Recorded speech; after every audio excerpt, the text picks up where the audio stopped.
This is the Skeptic Squared podcast. A safe place to make light of sacred things. My name is Matt. And I'm Corinne. And in this program, we will be discussing current events related to religion, atheism, and skepticism.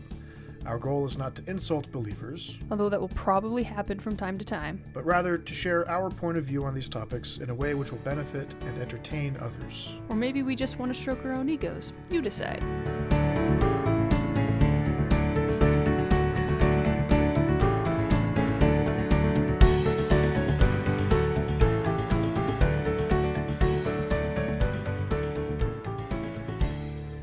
Hello and welcome to the Skeptic Squared podcast. Today is August 1st, 2016, and with me is my wife Corinne. Hello. And we got a whole bunch of articles to talk about today, so let's just get right to it. Yes. We don't know how much time we have because our neighbor just kind of periodically... Turns on loud bass-heavy music. Right. It's really annoying. Yeah. So we have to time this just right. Without knowing Exactly. anything about our neighbor. So to start with, I wanted to talk about something that pertains to a video game that I personally enjoy playing. Mm-hmm. A game called Overwatch. Now, the game itself doesn't really have much to do with religion at all. Right. But there are a couple of characters Mm-hmm. in the game that are kind of... one character is kind of Hindu-ish, and one's kind of Buddhist-ish. Like they have loose connections with those religions. Which one's Hindu-ish? That's the one that we're going to talk about in this article. It's not a very popular character because it has like a single, like real function. Oh. So not a lot of people like to play it. But anyway, so apparently this character looks a lot like a Hindu goddess. Okay. Okay. Hinduism, of course, has a polytheistic view, and they have lots of different gods and goddesses in their pantheon. Mm-hmm. And one of the characters looks a lot like one of their gods. Okay. Okay. It has like similar crown and jewelry, and like the skin color is the same. Like it's a light blue tint to it. Okay. There's a blue character? Mm-hmm. I'm not very familiar with this game. I'll show you pictures later. Okay. It's fine. So the the Universal Society of Hinduism president, Rajan Zed is his name, urged Blizzard and Activision, the companies that made the game Overwatch, in a statement to remove the character Symmetra's Devi skin. So, like, there's different skins that different characters can have in the game. So, one of the skins that this character has looks like the goddess, okay? Okay. Because it trivialized Hinduism's highly revered goddesses. So, their concern is that by putting this character in the game with this particular skin so that they look so familiar or so similar to this actual Hindu goddess, that it's going to trivialize Hinduism, and in particular this goddess, so that people don't take it seriously or something along those lines. Okay. I just found the skin. Oh, okay. So in the article they explain, Devi is the great goddess of Hinduism, worshipped in many different forms and names since prehistoric times, while Symmetra's Devi skin and its recolored counterpart goddess, so like it's just the same skin but in different colors basically, doesn't seem to represent any one particular aspect of the goddess. It incorporates many aspects of their cultural depiction, notably Kali's skull decoration and the blue skin associated in the faith with all things infinite. Okay. And so basically what they're asking is for Blizzard, the company that makes the game, to take the skin off the game, to completely remove it from the game. Okay. And it's an interesting topic of conversation because, one, especially like a company like Blizzard that is international and wants everybody to enjoy their game. They want to have this ecumenical approach and be accessible to everyone. Okay, so they're not really in the business of offending people or making big gestures. Yeah, on purpose. On purpose, right? But as a lot of people have been pointing out in like the comment section and in other articles that I've seen, there are characters in this game from all different regions of the world. Right. Some of which, like there's a character that is like a Buddhist Zen monk or something like that, and then there's another character that is dressed in traditional Native American attire, like a thunder god.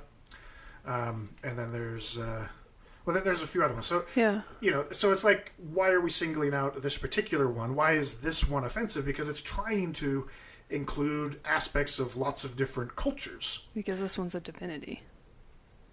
But you could argue that the Buddhist one looks a lot like Buddha, because he's like, But Buddha's fat, isn't he? In like the little Buddha figurines, figurine is fat. But traditionally, Buddha was actually skinny. Very skinny. Yeah. And one of the characters, I think it's the same character actually, so the one that looks like kind of a Buddhist character or whatever, he has an alternative skin that looks like one of the Egyptian gods, like Ra or whatever, right? So again, another god, another aspect of a religious tradition, you know. So, I mean, is it really offensive? Is it really, I don't know, in poor taste to include this? I don't know. I don't know. You don't know? I just... I don't know. It's an interesting question. So far, the game still has the skin, so Blizzard hasn't taken it down. When did the article post? Let's see. This one came out on July 17th. So a couple of weeks ago? Yeah. Did you see any articles of them responding to it? I have not. Maybe there's something in here. Let me see if I can find something. Okay.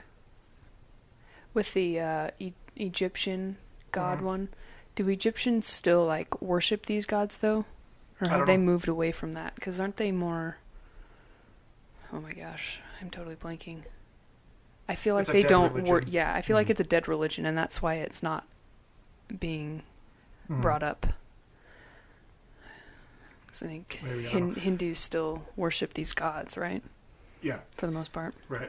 There's nothing in this article from Blizzard. It's mostly just statements of this guy, Zed, just restating his main point, which is it trivializes his religion. They should respond by putting a Jesus in there. Like Soldier can have a Jesus skin. Would it be a Soldier? He's the only white guy. I guess. White Jesus.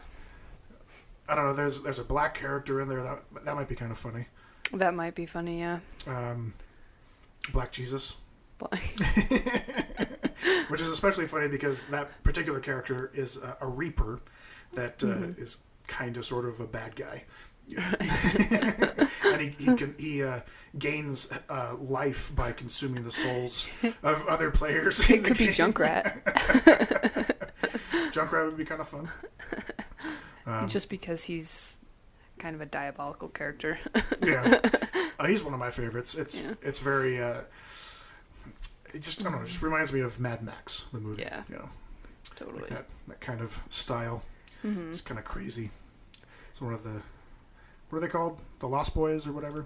Not the Lost Boys, but what are they called? War Boys? War Boys. That's the one, yeah. It kind of looks like that a little bit, but not the white skin. Maybe they should give him a War Boys skin. That would be kind of cool. That would be kind of cool. Anyway, so that's what I got for that particular article. Okay. Do you have something? Yes. In a complete... divergence from so something video games. Totally different. I like to start light. Yeah. Okay. So all of mine, I think, are actually very Mormon. So I'm having a Mormon moment. That's all right. So the title of this article is "How Skipping Church Affects Our Children." In all the right ways. Right. Or is this saying that that's a bad thing? It's saying that it's a bad thing. Okay. So basically, it starts out by asking the question, why churches today are losing their young people. Okay. And how can we indoctrinate them more effectively? Right. And pretty popular answers are, temptations of the world, or right. Or that church and religion is becoming more and more irrelevant. I agree. Yeah. But this man that this question was posed to, his name is Carl Trueman. Okay. And the article says he makes a keen and convicting connection between our parenting and apostasy. Convicting? Yeah. That's the word they chose? Yeah. Is that a typo? Probably. There are a couple of typos in this. And what's the site? Is this like it's a WordPress LDS blogs site. Things? speakingtruthwithlove.wordpress.com. Oh, that is an awful name. Yeah. Okay. I didn't delve into their blog at all. What is his convicting argument? So I'll read what he said. Okay. So, quote, "The church is losing its young people because the parents never taught their children that it was important." That is absolutely false.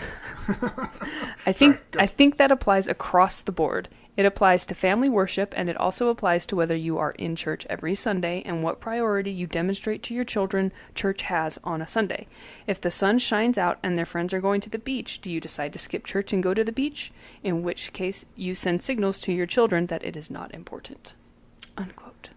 That is stupid. Exactly. That was false. That was exactly my reaction to it as well, because you and I both grew up in pretty Orthodox Mormon homes. No, we've talked about it. We've done articles on what you're supposed to do and not supposed to do on Sunday. Exactly. Yeah, and Sundays were specifically set aside for worship. Yeah. We went to church every Sunday. There was no question what my parents thought as far as the importance of appropriate Mormon Sunday activities. Occasionally, we didn't have to go if we were on vacation, but it depended on the type of vacation.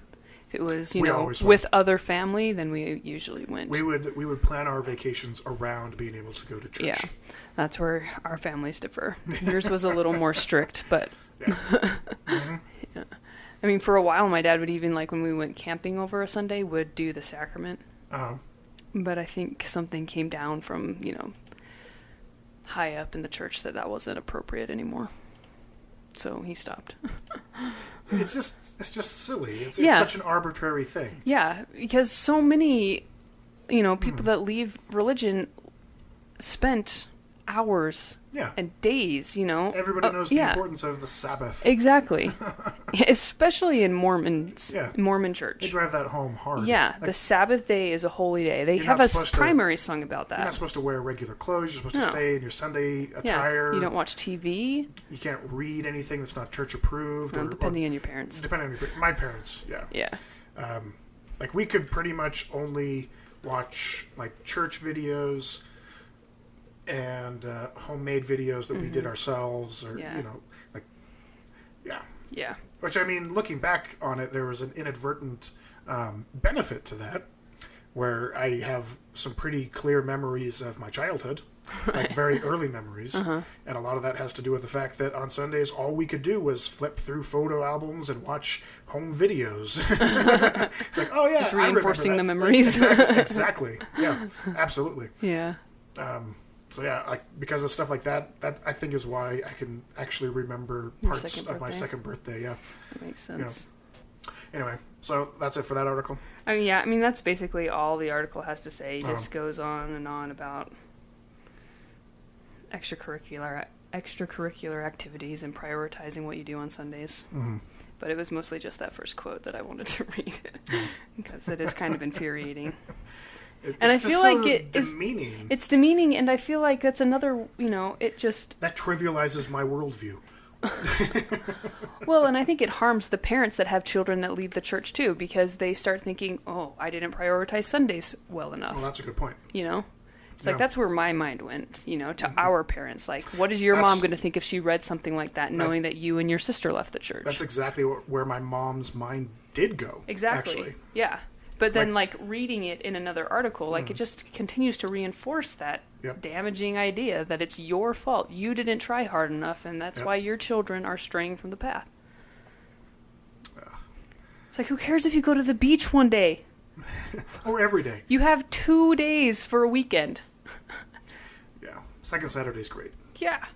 Fantastic. If you can go to the beach on Sunday, do it. Go to the beach. Go to the beach. Yeah. And lots of people justify that by saying, oh, I'm spending time in nature. God's creation.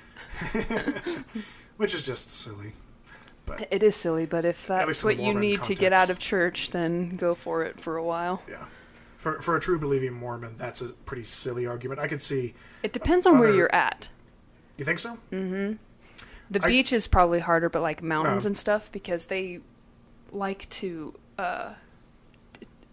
in a lot of people's minds, it's analogous to the temple. The mountain of the Lord.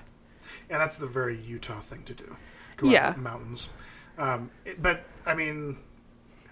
Okay, going back to my parents, they would only ever do that kind of thing after we had already gone to church, and we would still follow all of our usual things. Like we would listen to Mormon Tabernacle Choir in the car on the drive up, and all of that kind of That's why I was so grateful for iPods. It was a lot easier to hide that you were listening to anything. Yeah. Okay, moving on. Yeah.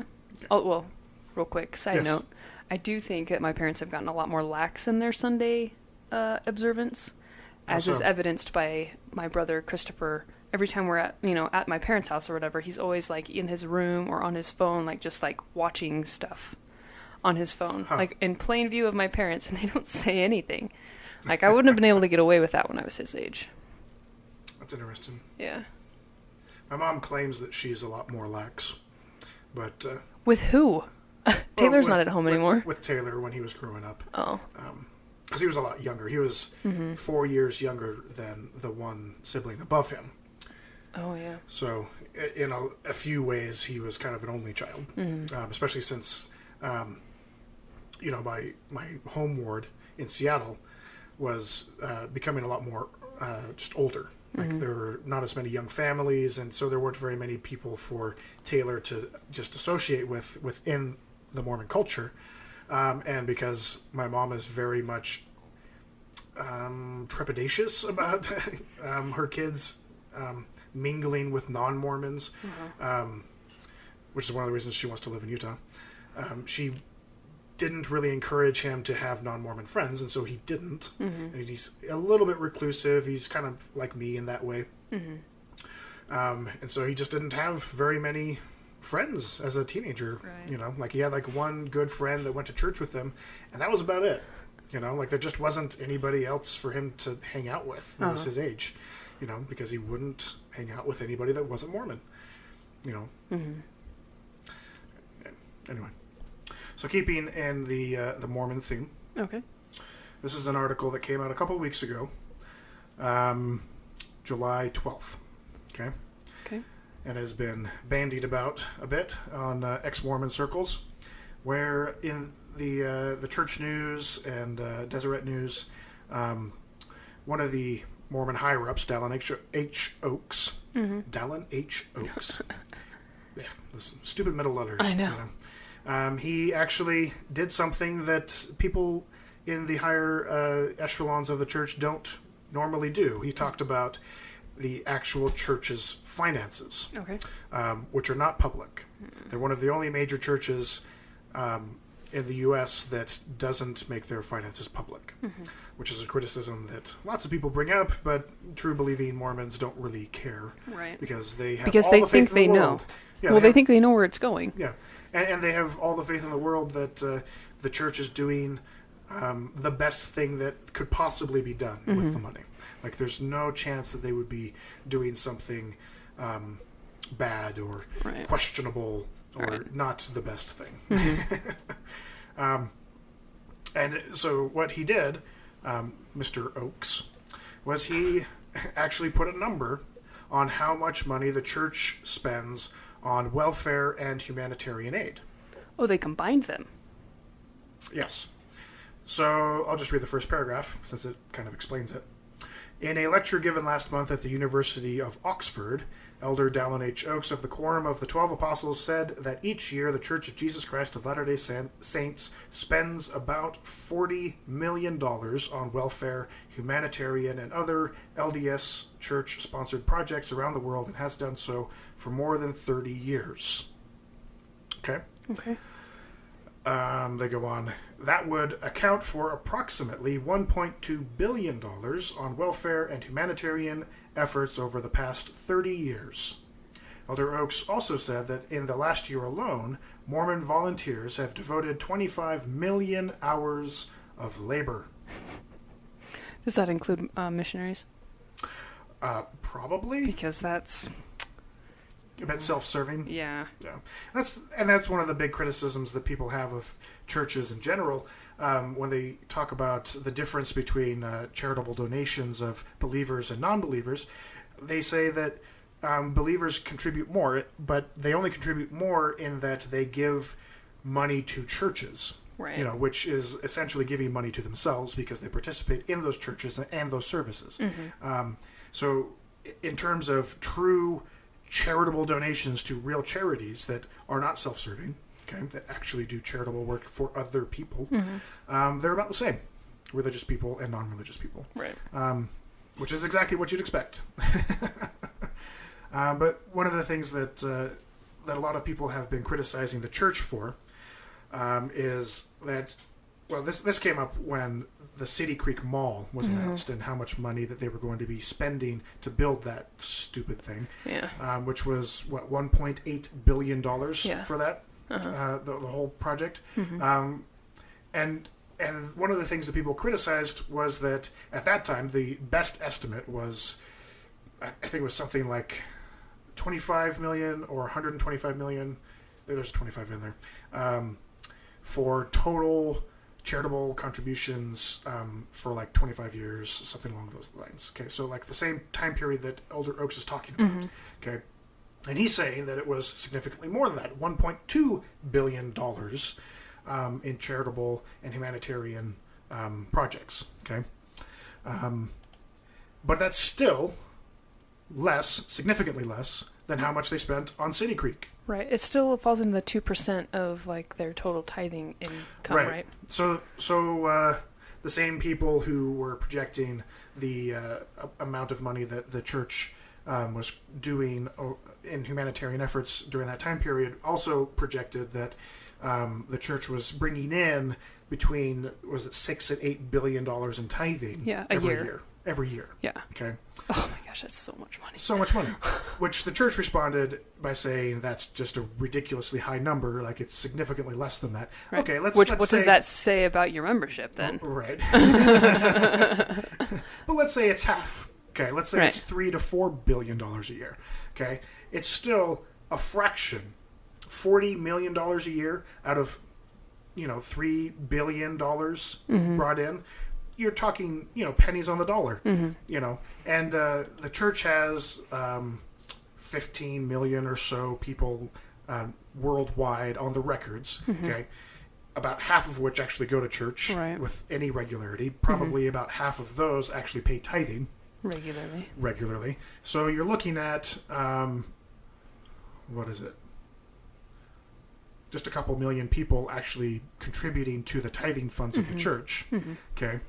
Which means that $40 million over a couple million people annually, you're talking about just a couple of dollars annually that each person, like the money that they give to the church is actually being used for welfare and humanitarian aid. Right. And so it's just silly to me because I've had conversations with like my own family members and other people about the church's humanitarian efforts, and they always say, well, the church is like the first to respond, and they always do all these great things, and they have so many welfare programs and all that kind of stuff.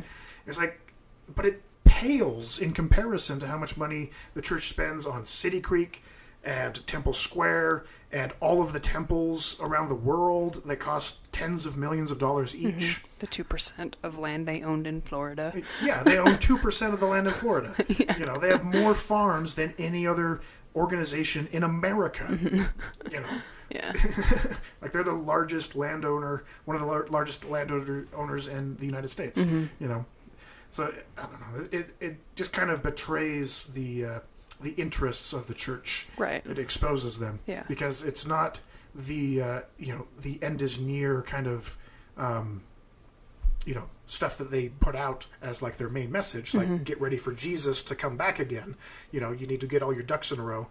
Like they are investing in major long-term stuff, you know, land and making lots of stocks and business deals and all this kind of stuff that like even their perpetual education fund.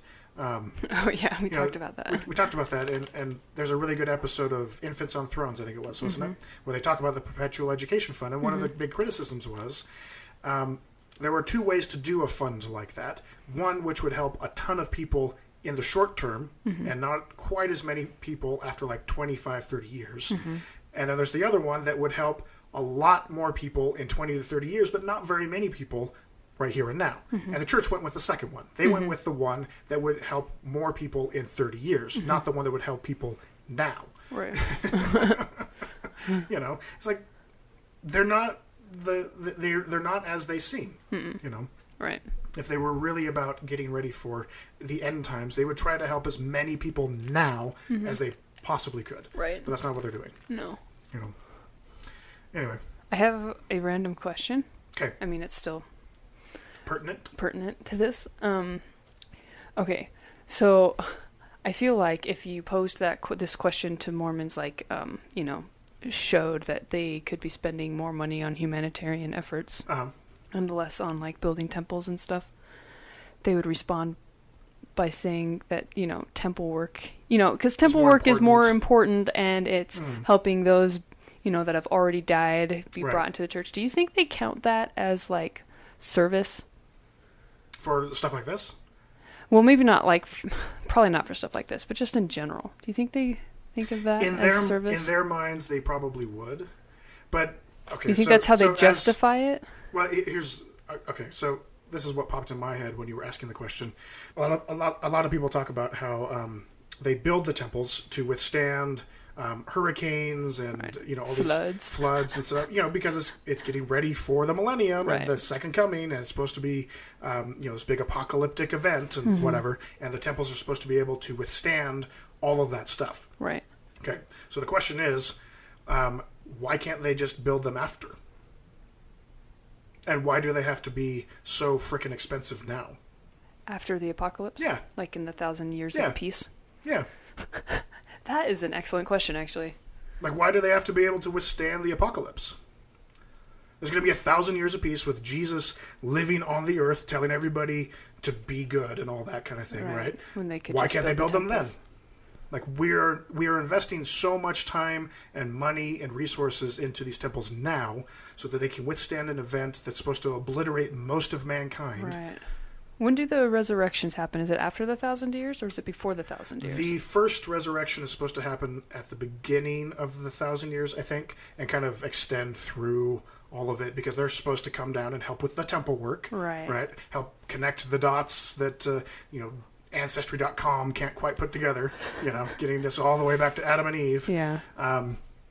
Which is just funny to think about. Yeah, it is funny to think about. But that's what they're supposed to do, right? And then the second resurrection happens after judgment, and then the final resurrection is just basically whatever's left over. Okay, so they really could do it through the 1,000 years of peace. Absolutely. There's no reason they couldn't. Right. I just couldn't remember because if the resurrections happened before the 1,000 years of peace, they could use that as an excuse. Yeah. But if it happens during and after, then that should be the time to use. But that's what's so ridiculous about the idea of temple work in the first place. Like, the whole point of the millennium is to get everybody ready for final judgment so that every single person ever born has a chance to accept or deny Mormonism. Right. Okay? 1,000 years to do that, with angels and Jesus helping all of it. Right. Okay? Why are we so invested in temple work now? Right. Just to keep them busy. It is to keep them busy. It's absolutely to keep them busy. Just to redirect them. Yeah, and it's something that I heard on another podcast. It probably was Infants on Thrones, where they talk about Scientology and their whole level system. Oh, yeah. How every time you reach one level, you are given the expectations and requirements for the next level. And it's this perpetual self-improvement, self-mastery kind of program that just keeps inching you higher and higher up the food chain, right? It's the same thing with Mormons, but they cap at the temple. So what do you do after you get your temple endowment and you got your eternal family all set up? You just keep going to the temple and you keep doing temple work and keep doing genealogy. Like that's their level system, right? Because not everybody's going to be able to work the ranks of the general authorities and the bishoprics and stake presidencies and all that. It's too much of a business for that, right? So I don't know, just kind of silly. Yeah. Fun stuff to think about, I guess. What do you got? Okay, so the remaining articles that I have kind of focus more on women in the Mormon Church. So this is the visiting teaching message for the month of July. Because you want to explain what visiting teaching is? So visiting teaching is the LDS way of responding to home teaching. So visiting teaching, the sexist nature of home teaching. So visiting teaching is for Relief Society women who are 18 and above. That's when you enter Relief Society. And one of your responsibilities being in the Relief Society is that you go visiting teaching, and they model this after missionaries, where you have a companion and you go and visit X amount of people on your visiting teaching list. Everyone is assigned a particular sister, like 3, 4, 5 of them. It depends on how many people are in your ward. And you're supposed to visit them once every month, and then you report back and say, hey, I got 100% visiting teaching, yada, yada, yada. Right. It's a way of keeping the social connections interwoven within the community. Which, superficially, that's a fantastic idea. Everyone wants to feel included and feel like they have friends, but it also feels very superficial. Right. It's a forced friendship. These people have to go and visit you if they want to declare 100% visiting teaching. And so it's like, well, you're here because you have to be, and the lesson you're giving me has already been prepared by somebody else. Yeah. Worldwide. So the visiting teaching message comes out in each issue of the Ensign. The church magazine. And that's what people usually base their visiting off of. Okay. You're supposed to go in with, you visit, talk, gab, whatever, and then you're supposed to have a spiritual moment. And that's where this message comes in. Right. So the one for July is called Our Potential for Parenthood. So right off the bat, where do you think that's going? One of the best things that a woman can do is be a mother. Right? Is that basically it? Yeah. The most important thing you do is become a mom. My biggest beef with the LDS Church while I was in it was that the only thing I was good for was having babies. Yeah. Every lesson had some sort of underlying marriage is the next step sort of thing. Like, regardless of what they say about education, women are supposed to get married. Right. And you're supposed to have babies as soon as possible. You need to build up that forever family. And education is a fallback in case you, heaven forbid, get divorced or your husband dies. Right. Yeah. Right. Okay, let's see. I'll read Dallin H. Oakes. He came up again. Oh, hey. Quote. So he says, it was essential that God's spirit children have mortal birth and an opportunity to progress toward eternal life. In light of the ultimate purpose of the great plan of happiness, I believe that the ultimate treasures on earth and in heaven are our children and our posterity. It's easy for him to say. He's an apostle. Exactly. He's in a position of authority over every single woman in the church. Yeah. But they use this all the time. It's like you have spirit children waiting for you up in heaven that can't complete their own test on earth until you have them. Right. It's that idea that you get from, like, early Mormon movies and plays. Saturday's Warrior. Yeah, Saturday's Warrior, yeah. Exactly. This is what I was thinking of while I was listening to God Awful Movies. Review Saturday's Warrior. It's like, this is the message. That poor little girl is waiting up in heaven, waiting to be born. And which is funny because you know that specific system that they're promoting, okay? Each child is assigned to a family before they're born, right? And they're just waiting in heaven for the parents to, consummate and have the kid. You know that there are people around the world that don't have the kid that they're supposed to, okay? Right. And so that means that there are a bunch of kids who were born into the wrong families. Yeah, they've been recycled. They've been recycled, yeah. Put back into the system. Right. And sent somewhere else. Which is part of the reason why I want to watch Saturday's Warrior again, because they were talking about, like in the beginning, when one of the spirit children is aborted. Right. He ends up back on Earth. Yeah. Which is interesting to think about, because if that's really how it happened, like, why are you still against abortion? Because the child will still be born. That same child. The same. Oh, that's interesting. The same actor, so it's the same person ends up on Earth. That's interesting because my understanding as a believer was once, going back to the whole idea that life begins at conception. Okay, Mm-hmm. so once the fetus is formed, right? Like you get once the egg and sperm join, exactly, you've got like life. It's life. That counts as them getting their physical body, Mm-hmm. so they don't need to come back to Earth. Mm-hmm. And that was one of the things that, at least on my mission, anyways, we always told people because they're in Bulgaria where I was, a lot of women there had abortions, Mm-hmm. and they were concerned about it. Like joining the church and like this whole strident idea against abortion and the foreordained families and all that. Mm-hmm. They were concerned about it, and so we would tell them, don't worry, like those children were aborted and God knew that they would be aborted, and he knew that those children would pass any earthly test anyway, so they get a free ticket into heaven. Can you imagine being that child? Right. It's like, I was designed for death. Right. Thanks a lot. But he gets a free ticket into heaven. Yeah. Which makes me wonder, if that's the case, because I know that there are Mormons who believe that, Right. Versus the idea that they just get a different body and come down later. But the idea that they get the one chance and they just get the free ticket to heaven. Why Mormons aren't more in favor of abortion in general? They get so many more people just shoot into heaven. Right. With either scenario. Mm-hmm. Yeah. Abortion is fine. Yeah. It should be fine. It's like, this is a much darker example, but Andrea Yates, the lady who killed her children, she did it because she wanted them to go into heaven. Mm-hmm. Okay. And because they were still so young that they wouldn't be held accountable for any of their sins and that kind of thing, right? Mm-hmm.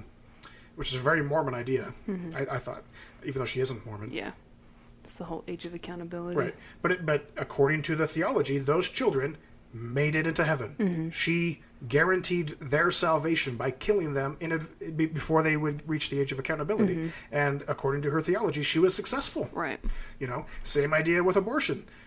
If you have an abortion, don't they just get a free ticket into heaven? Mm-hmm. Like according to the theology, what's the problem? According to the theology, it seems to support that idea. Right. Mm-hmm. But Mormons will never buy into that because, they hear that abortion is such a terrible thing over the pulpit, over and over and over again. Yeah, it's because the idea of the fetus experiencing pain is perpetuated relentlessly. Right. It's like, anything painful is terrible. How does that compare to all of the pain that you experience through life? I know. It's like, but you can grow from that pain. You don't grow from being aborted. Fetuses are unaware. Babies up until a couple but they of don't months accept are unaware. that. It's scientifically proven. Yeah, it is, but they don't accept that. It's just a silly in large argument. part, people that are against abortion don't accept that. Yeah, I guess. It's like the soul enters the body as soon as it's conceived. Yeah, but there's anyway. So on some level, it feels like we're about to go into a rabbit hole, and there's no pulling that nose out. So. Yeah. Right. So continuing. Oh, go. Yeah, I do have more. So this could be an old idea, but I feel like it's becoming more popular these days in the church, is that you don't necessarily, if you don't get married and have children on earth, that doesn't necessarily mean you won't have that opportunity later. Right. And this is given, like, that's what this the is millennium's taught, for. yeah, this is taught to women a lot these days, because there's so many single there are women. so many single women who are obsessed with the idea of being mothers because that's what they've been taught since the day they went to nursery. Yeah. Absolutely. It's like it's ingrained in them, and so this is their way of trying to like assuage that fear. It's like, oh, but you'll still have a family in the eternities. It's just you'll have to wait to die first. It's reassuring. Yeah. So they're, instead of having a normal family, they get a zombie family. Yeah. That's good. Spirit family. Zombie, not zombies. Zombie family. Well, in order to be a zombie, you've had to have been alive first. Your spirit family wouldn't have been alive first. So they're a zombie, but their children aren't? Yeah. Okay.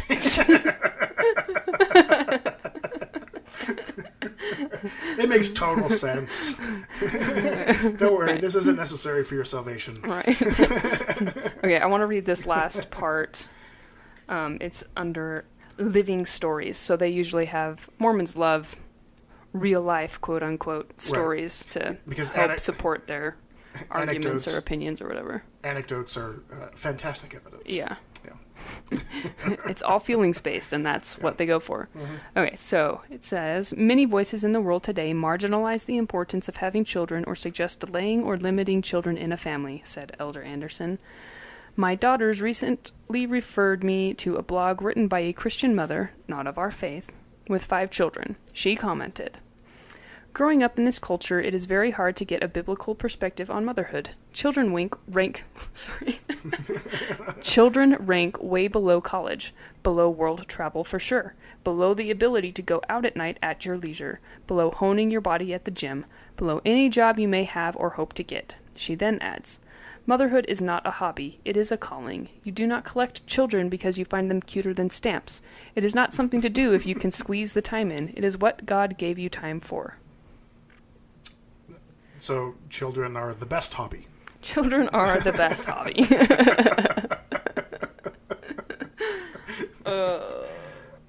I don't know. Just that end part just kind of irritated me. Yeah. Because especially in today's world, education is so important. Right. So important. Mm-hmm. And so, yeah, I do think it takes precedent over having children. If you have a child before you get educated, that, whatever. Yeah. No judgment. Doesn't necessarily but still, that doesn't mean, and it doesn't mean you should look down on other women that choose education first. But it doesn't also necessarily make your life better. No. Wait, which one? Well, I just said, having a child before you get your education doesn't necessarily ruin your life, but it also doesn't necessarily make it better, which is something that the church teaches. It makes it really difficult. The church teaches you should have children as soon as you can because it'll make your life better. That's the whole idea, right? Right. But it doesn't necessarily do that. No. In a lot of ways it makes it more difficult. Right. Speaking as childless people. Well, talk to anybody. I can think of read Facebook posts. Yeah, I can think of conversations with members of my family, with old friends and stuff. My sister's friend, right? We had dinner with my sister, and she was there, and she said to us as newlyweds, you think you don't have money now, just wait until you have kids. You really don't have money then. Do any traveling that you want to do now. Mm-hmm. Believe me, you have way more time and money now than you ever will the rest of your life. Oh my gosh, speaking of that, on Facebook, this is related to the costliness of children. Okay. So it said 10 things you don't know about raising a toddler or something like that. Mm-hmm. One of them was, in the first year of life, your child costs $7,000. Wow. And that does not include medical bills. Right.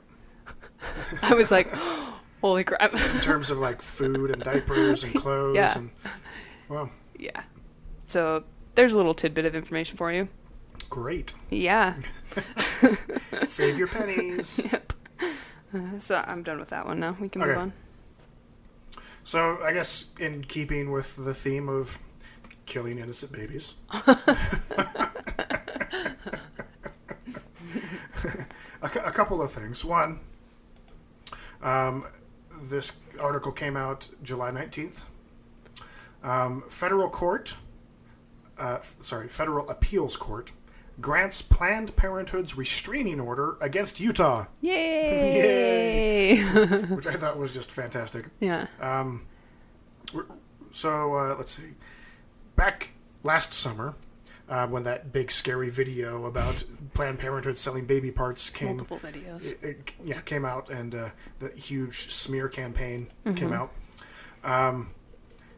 Utah pulled all of its funding from Planned Parenthood. Specifically the governor. Yes, specifically the governor, who's up for re-election, by the way, this year. I know. And in response, the Utah chapter of Planned Parenthood filed for a restraining order against the state of Utah, so that they can't just be harassed like that. And they won. The judge, the federal appeals court judge, sided with Planned Parenthood. So there you go. I don't know exactly what that means. There's a statement down here. Just means basically, I think that they won't be defunded. Oh, this is a comment from Governor Herbert. The governor is this is from his office, not him personally. Right. The governor is disappointed with the court's split decision today, said Herbert spokesman John Cox. He believes that it is in the public's best interest to allow state officials to make contract decisions on behalf of the state rather than a distant federal court. The governor will work with the Attorney General to review the court's decision and determine the best course of action moving forward. Okay, so that didn't really clarify very much of anything. I think it really is just that they can't defund Planned Parenthood. That's the big win. Good. Good. Because that's what they were trying to do. They were trying to shut Planned Parenthood down completely in Utah. Okay, so the group will get money to continue sex education and sexually transmitted infection testing while the case continues to be litigated in the courts. Okay, so good. Yeah. So they're still kind of fighting a legal battle against the Utah government. But for now, at least, their funding is not stopped completely. Right. So that's fantastic. Yeah. Because there was another article. I don't remember if we actually talked about this on the show or not. But I think it was in Texas. One of the cities managed to do the same kind of thing, to defund Planned Parenthood. So all of the federal funding was taken away. And from the time that happened until the time of the article, which, if I remember correctly, was a couple of months, there was like 4 or 5 months probably, somewhere around there, nobody in that region got tested for HIV. Nobody. Which is just terrifying. Yeah. It's like nobody got tested. Planned Parenthood... Because people are still having sex, people. Right. Like Planned Parenthood was apparently the only facility that was doing that for the community. And that's an important part of this conversation. Planned Parenthood doesn't just do legal abortions. Right. They do all kinds of services. Yeah. They do, I mean, it's like the Mormon Church. It's less than 2% of what they actually do. Yeah. And they can't use federal funding for it, which is something that people can't get through their thick heads. Yeah, so any of the defunding that's going on isn't going to affect the abortions. Right. It's affecting women's health. And it's education affecting birth and control. Yeah, and education. Yeah. Yeah, and HIV testing, apparently, and cancer screenings, and exactly. all that kind of stuff. Yeah. Breast cancer screenings, that's a large part of what they do. So, big victory for Planned Parenthood in that regard. Yep. But this leads into the second article on Planned Parenthood that I have, where Planned Parenthood used a symbol, what the Mormon Church would call an innocent symbol of childhood faith. Well, I mean, it kind of is an innocent symbol. It's not. But they used this symbol, this Mormon symbol, to advertise condoms. Okay, so they put... Okay, so the symbol is a little shield that has the letter CTR on it. It stands for Choose the Right. Okay, and this is usually put on a ring that you give children in the Mormon Church around the time that they are 8, about to get baptized into the church. Okay, and it's just that kind of reminder: choose the right, make a good decision, which generally speaking is a fine message, for kids.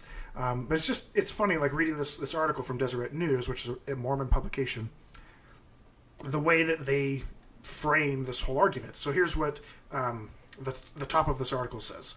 In our opinion, so this is the title, Planned Parenthood should have chosen the right, implying that Planned Parenthood chooses the wrong. Okay. Then it says, Planned Parenthood's use of an innocent symbol of childhood faith to advertise free condoms raises serious concerns about the organization's judgment. Yes, that's what you're worried about them judging. Right. But it's okay, so I don't know if it talks about this in the article, But Planned Parenthood apparently issued an apology and decided not to use that particular condom that they had made because there was so much backlash in Utah because of it.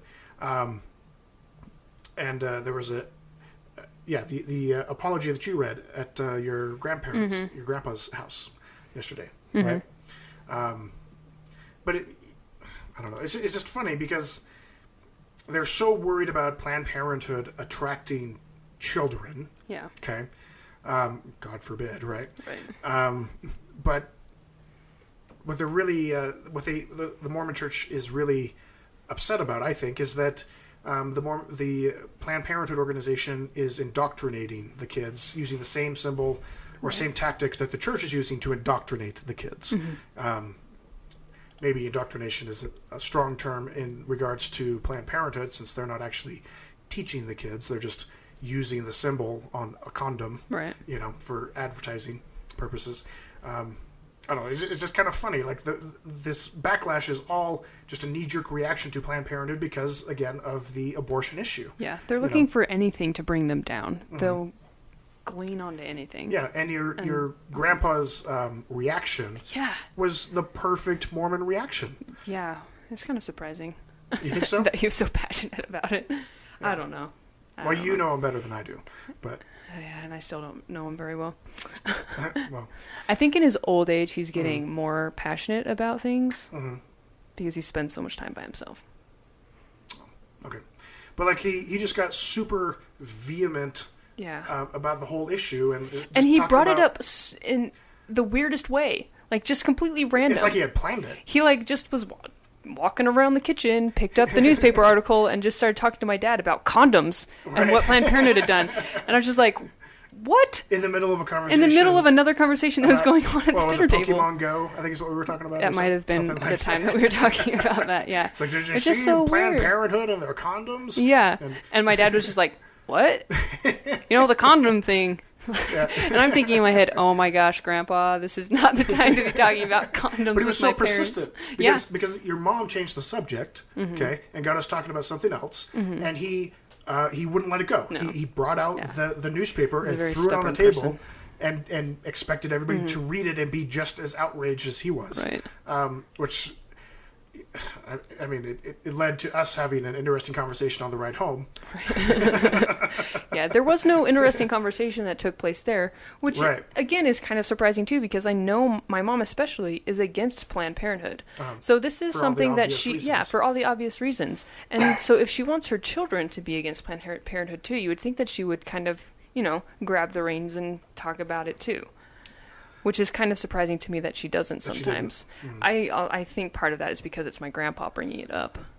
But, like if it was a private conversation between like her and Christopher, then she'd talk about it. But my parents aren't good with group discussions. Never have been.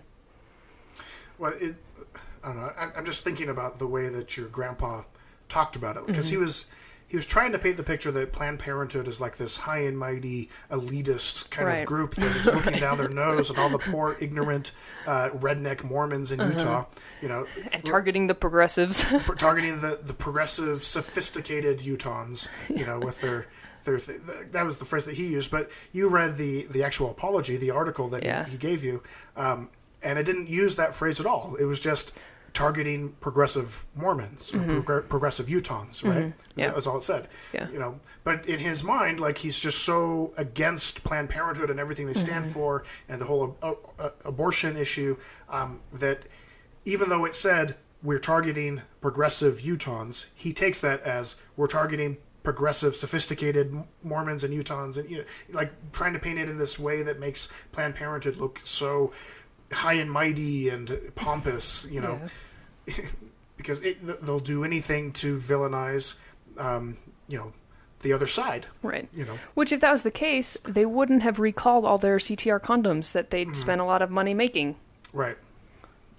Which they did. Yeah. And they issued an apology. Yep. Said, we're sorry. We didn't think that this would be so offensive to people. We just wanted them to choose the right, birth control. Well, that's the other thing. That's the whole message, was choose the right birth control. The message is choose the right, meaning choose safe sex. Yeah. Choose It's not saying contraception. choose to have sex all the time. Right. It's not even choose to have premarital sex, because lots of married people use condoms. Yeah. You know? Lots of Mormons use condoms. Like, just But they won't tell you that. They won't. They won't talk about it. But just, you know, choosing to have safe sex practices is the right choice. Yeah. But Mormons are so scared because it's such a taboo. Yeah, because as soon as they acknowledge that, you can, you know, take birth control. Yeah, exactly. It's like, oh my gosh, teenagers are going to run wild with this now if we say birth control and condoms, if you're going to have sex, use them. Yeah, and think of all of the unborn babies that are going to be sent to the wrong families now. Right. That's funny. You know, that is something that I often wondered about. Yeah? Yeah. How, like, single mothers that didn't get married would get the right children. Huh. It's like, are the children assigned to the mother? Or are they assigned to the father? Because, I mean, the determining, like, gender comes from the father, right? So you would... So in that way, you would think that the child would be assigned to the father. But if... Well, that's why it's so important to have You're not a strong nuclear traditional family. That's why marriage is so important, so that you don't have weird things like this happening. Yeah, that's why children deserve one father and one mother. You know, not multiple fathers and mothers and divorces and single parents. Yeah, divorces. Yeah. Oh my gosh. Well, the church just doesn't make any sense. It doesn't. Not when you take it to its logical conclusions. Yeah. You know? It's just amazing. Because I can see where I stopped every time something like this comes up. Yeah. They walk that line. You know? Yeah. They find it and they just walk and they're good at disguising it as being a line. Yeah. Like, this is the topic. Yeah. Because it's a line. It's a line with the wall with the church. You can't climb over the wall. What you don't realize is that the wall is invisible and you can walk right through it. It's an arbitrary line. Yeah. Yeah.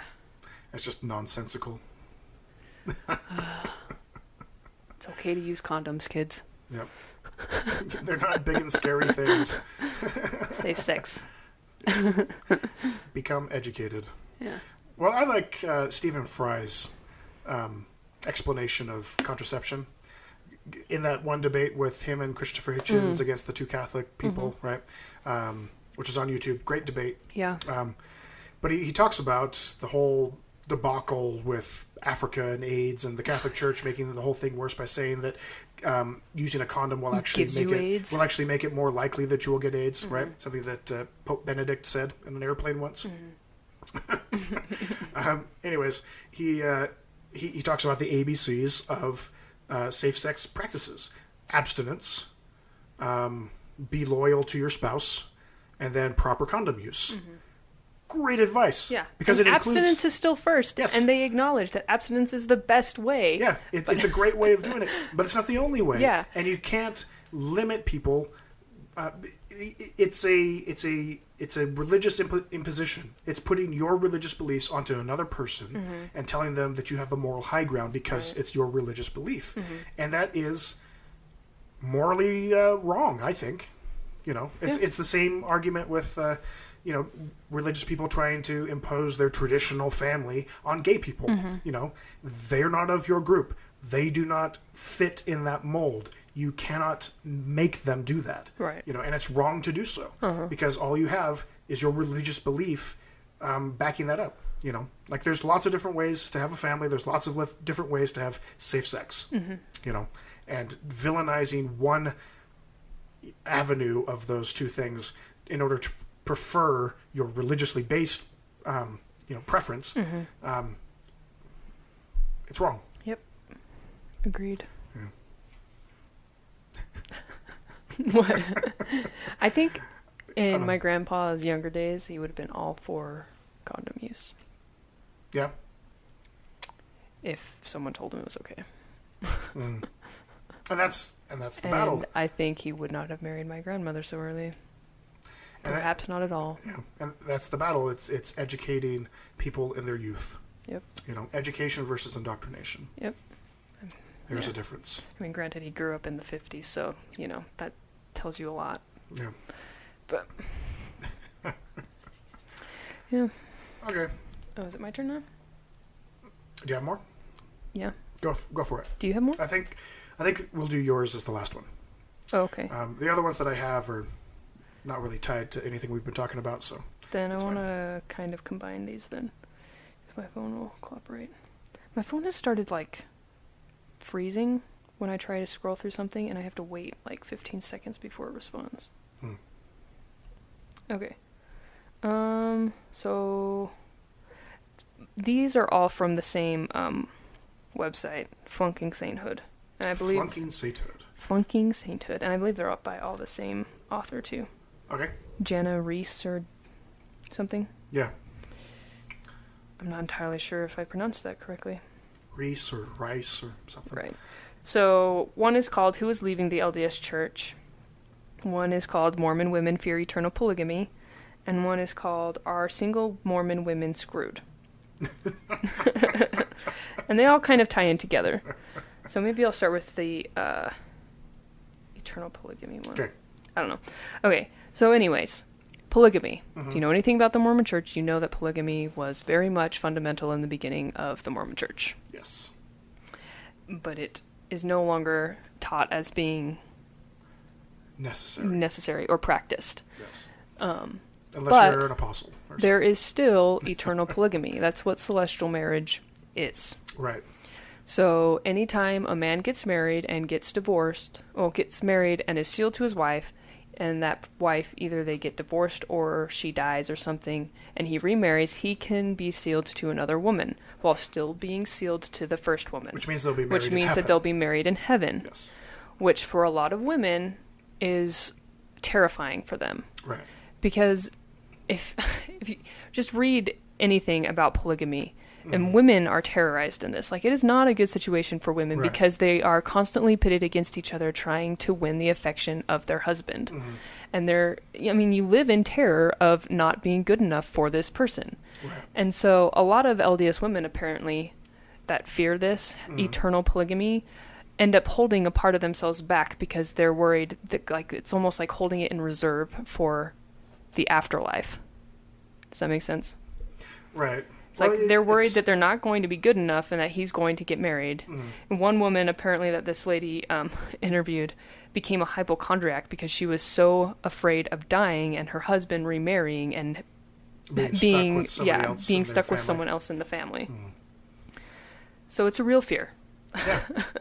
And it's a completely unnecessary fear. It is completely unnecessary, especially if they are against polygamy in this life. I think they need to even out the whole sealing deal because women cannot be resealed to a man. If she is resealed to a man, she loses her children. Her children will not be her children in heaven. Oh.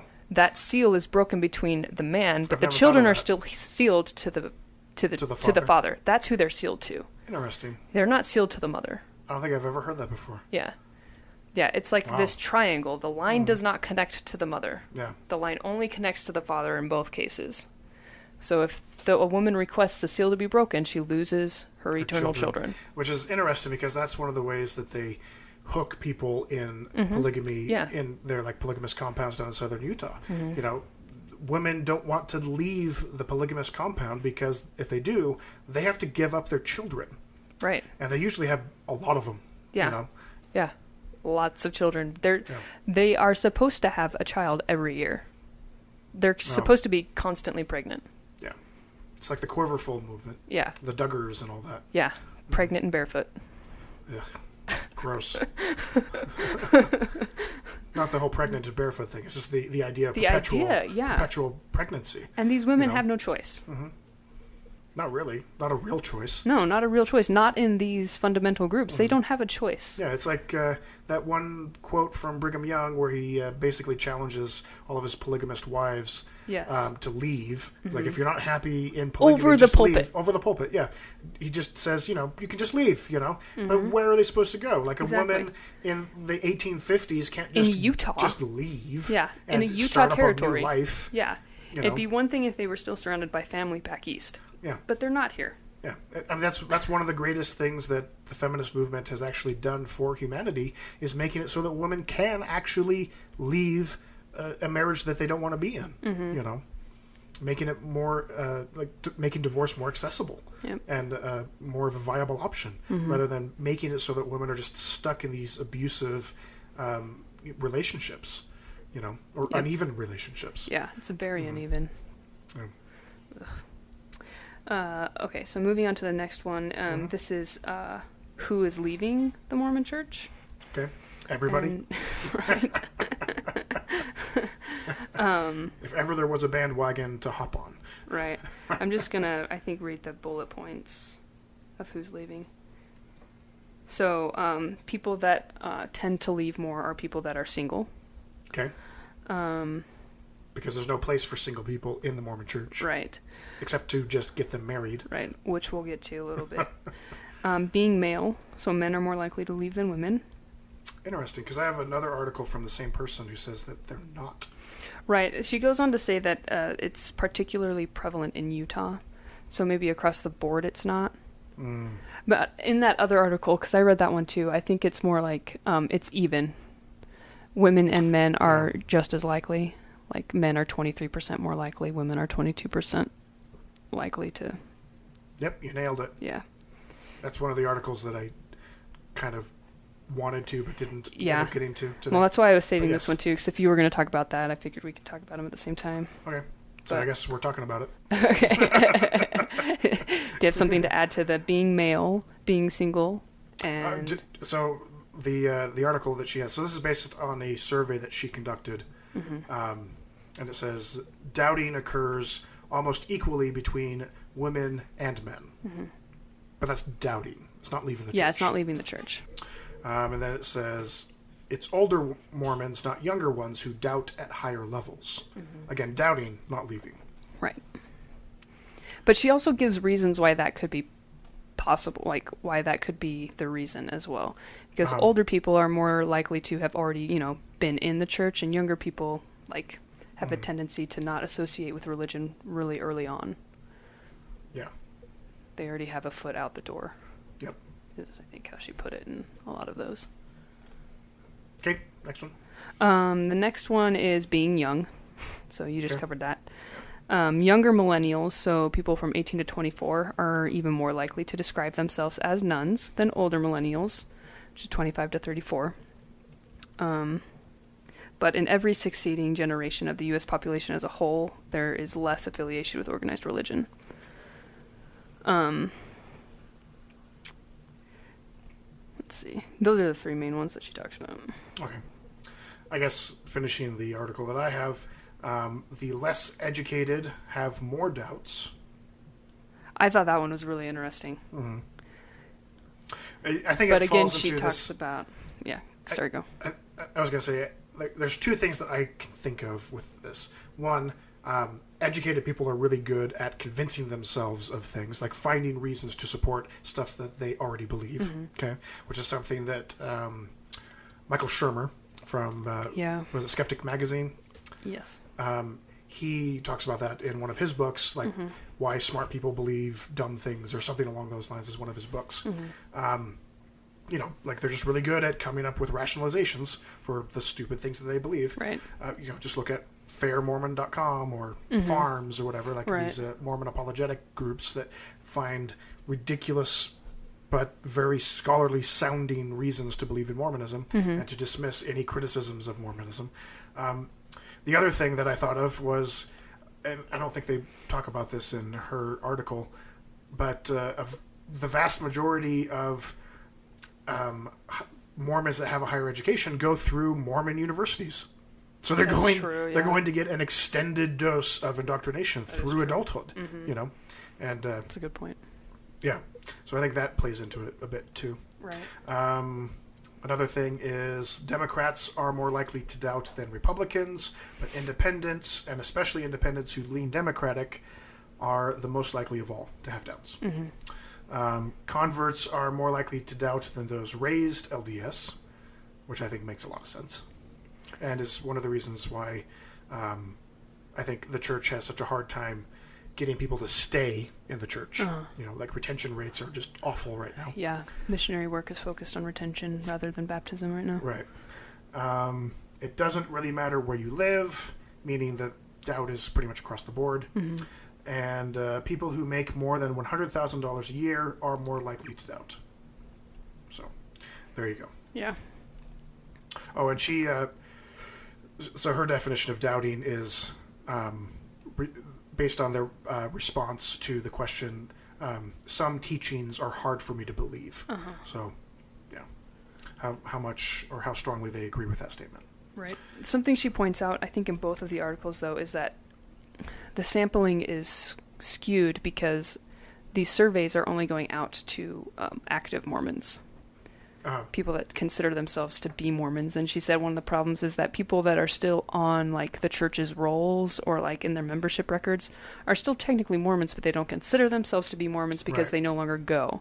Yeah. But like she wants to broaden the research to encompass all of those and to get harder data on like why people leave the church. Which is really hard to do. It is really hard to do. But I think, with time, I think it'll be easier. Yeah. It's just it'll be more socially acceptable too. Yeah. It's just problematic because the church just counts everybody that's on their roll as a Mormon. Mm-hmm. It's not based on the same practices that you get in like a census, where a person says what they identify as. Mm-hmm. It's just based on what's on their records. Right. Which is the exact same thing that the Catholic Church does, which is one of the reasons why they have, quote, 1 billion members, because they just never take anybody off the records. Yeah. Like they count all lapsed Catholics, anybody that doesn't consider themselves Catholics, anybody who just was baptized as, an 8-week-old infant and then never went back to church again. They're counted as Catholics. Same thing with Mormonism. You get your name on the rolls, you're there for life, pretty much. It's really hard to get your name off the rolls. And there's some question as to whether or not removing your name through a formal resignation actually takes you off of it. Right. Because, anyway, that's a whole other topic. Yeah. Okay. So this final one links to kind of everything that we've been talking about. Okay. So it's our single LDS women screwed. And yes. Basically the question is in regards to marriage. Mm-hmm. And so according to the article, there are now 150 Mormon women for every 100 Mormon men. Oh, wow. And that's because men tend to leave the church more than women. Which means, and in Mormonism, you are expected to marry someone within your own religion. Yes. The man needs to be a worthy priesthood holder. Exactly. What's the point? Because then you don't have the eternal family. Yep. And so, Mormon women sometimes get stuck with the stereotype that they're very picky and selective of who they date and who they're going to marry. But it's kind of forced on them. It's not really by choice necessarily. Because they're looking for the ideal candidate to take them through eternity. Exactly, because that's what they've been taught, again, since nursery. Before you're judged by God, you're judged by your wife. Okay.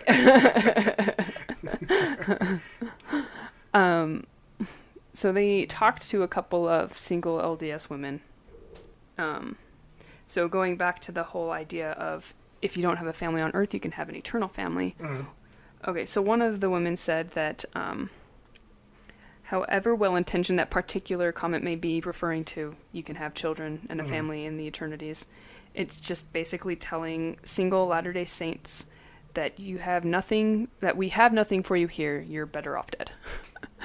Because this is the goal. The goal is to have a family. Again, education is set aside. Careers are set aside. You are supposed to have children. Yeah, and if you can't, then you're better off dead. Interesting. Yeah. Same with the aborted fetuses and So the message is children that being women sent to the wrong families.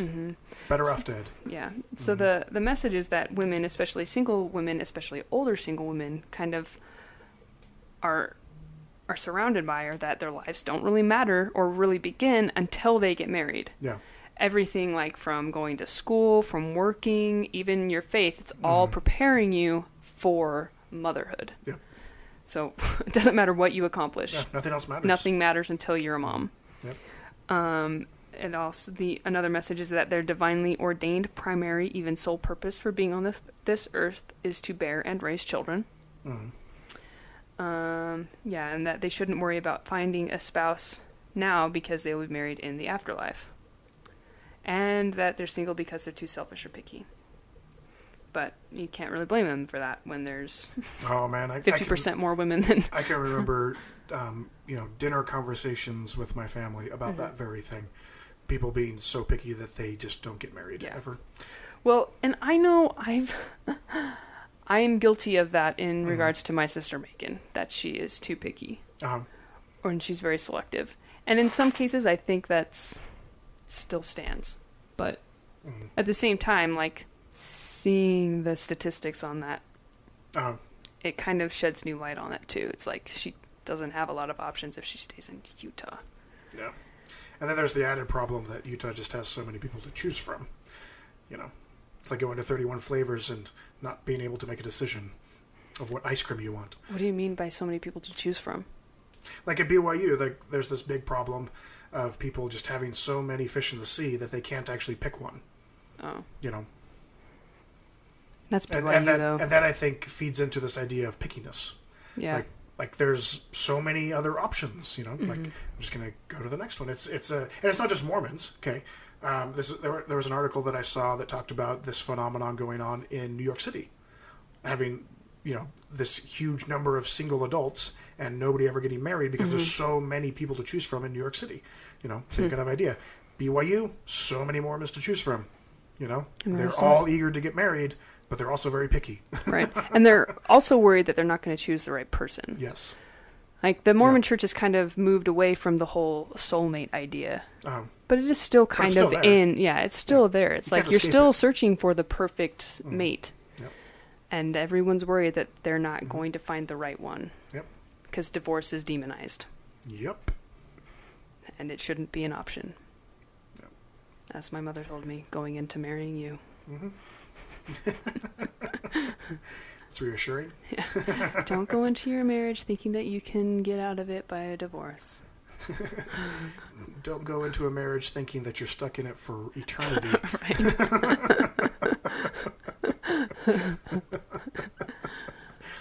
Yeah. It's like, I don't know. It's like the subtitle to Christopher Hitchens' book, God is Not Great, How Religion Poisons Everything. They take this grand idea of marriage and they just add a bunch of baggage to it that can be very problematic for a lot of people if they actually start thinking about, the logical conclusions of things. It's like divorce isn't an option. Marriage is eternal. If you get divorced, then you lose your children. You know? It's like these are all... If you have your ceiling broken. Yeah. But that also poses another problem, because if a woman gets remarried and is not sealed to her husband and they have children, she is still not sealed to those children. Yeah. Just throwing that out there. The whole sealing thing has bothered me for a very long time. Yeah, because there's so many just holes in it. Yeah. Like and it weighs in favor of the male every time. Every time. Yep. Because they're the ones with the priesthood. Yeah. So that's fun. Inadvertent sexism. I don't think it's inadvertent at all. Yeah. No, I think it's deliberate. They're just better at disguising it now. Yeah. Antiquated? Antiquated's probably better. Yeah. Let's go with that one. Yeah. But still deliberate. I will give this to you. I will pull you through the veil. Okay. Well, anything else? Nope. Okay. I'm good. I think that's our show. Thanks for listening. If you would like to contact us, you can email us at skepticsquaredpodcast@gmail.com. And our blog is at www.skepticsquaredpodcast.blogspot.com. And we will see you next time on the Skeptic Squared podcast. Bye now. Ciao, ciao.